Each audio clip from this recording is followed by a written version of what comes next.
CMUEagles.com with Central Methodist head women's basketball coach James Arnold as his team prepares to travel to Ozarks on Tuesday evening. Coach, a team that your squad faced last year, what did you learn from Ozarks last year that you think you might be able to take into this year's game? Well, I think what sums up college the Ozarks more than anything is the fact that's written right on their end line on their court is hard work you. This team works hard. They worked hard last year. In fact, we were pretty fortunate to get a win here last year, but they continued to improve and got better. The schedule that they play early toughens them up, and they made it all the way to the national championship final, losing in the final of the national championship in Division II. So that just sums up how hard they work.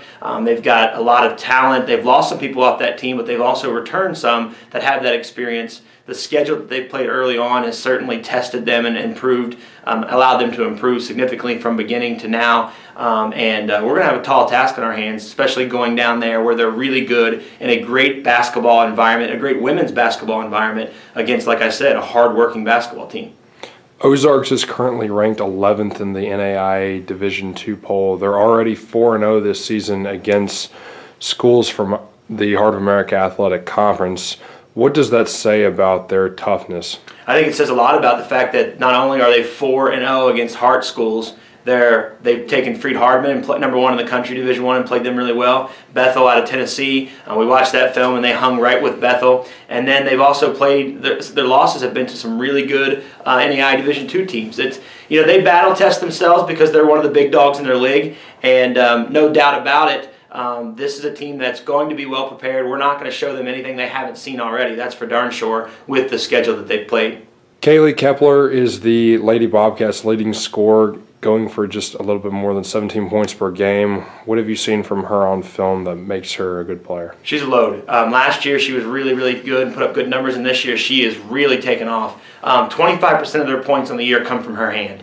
She shoots 8 free throws per game, which is a ton of free throws. That means she's getting to the basket. She uses her body well and strong. She also is shooting over 30% behind the three-point line. She's a very balanced guard that has some strength to her, some thickness to her, which makes her really effective. We compare her a lot to Sammy Gaither-Cole, who played for us, who can be a threat both outside and inside. So we're going to have our hands full with this kid. The good news is we saw a kid just like this at Siena Heights, and we didn't do a great job on her, but yet we did have that valuable learning experience about playing another good team on the road. Taylor McDowell is the reigning Heart of America Athletic Conference Player of the Week.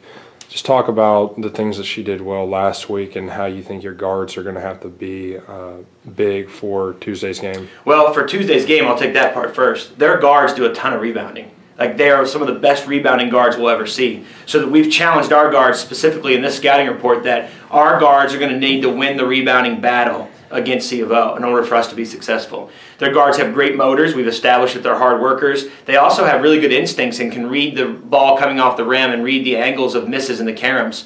Taylor McDowell has done nothing but just continue to play good basketball. She put up huge numbers against Columbia in that big win for us. She led us in scoring against Calumet. Against Siena Heights, a lot of people would say her scoring was down, but she defended their best shooter and held her to 2 shots. Held her to 2 threes. So Taylor McDowell, along with the other guards, continue to thrive, continue to get better. Right now, the task for us is to take this schedule, take this grind that we're on, and win, lose, or draw, find a way to continue to improve and get better. So when we get into league play, we'll have been battle tested, and we'll have had these opportunities to both improve but also be tested quite a bit. Finally, one of the keys to last year's 5-point victory was rebound, where I believe you had a +18 margin on the boards.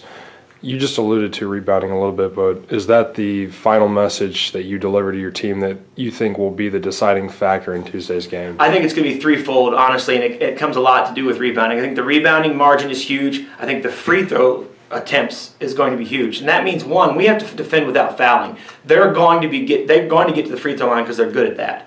We also need to make sure that we're attacking, or when we're one-on-one on the post, we attack and try to draw fouls. We tell the kids all the time, it's chess, not checkers. When you draw a foul, not only are you putting one of their better players in foul trouble, you're getting points, you're gaining the opportunity for a 3-point play, offensive rebounds, etc. And we want to keep them off the free throw line because that's a big part of what they do. And the other aspect for me is going to be points from the 3-point line. Because they shoot the ball well, and because that's something that we like to do and we're comfortable with, in those 3 categories, I think the team that wins 2 of those 3 categories has a great chance of winning this game.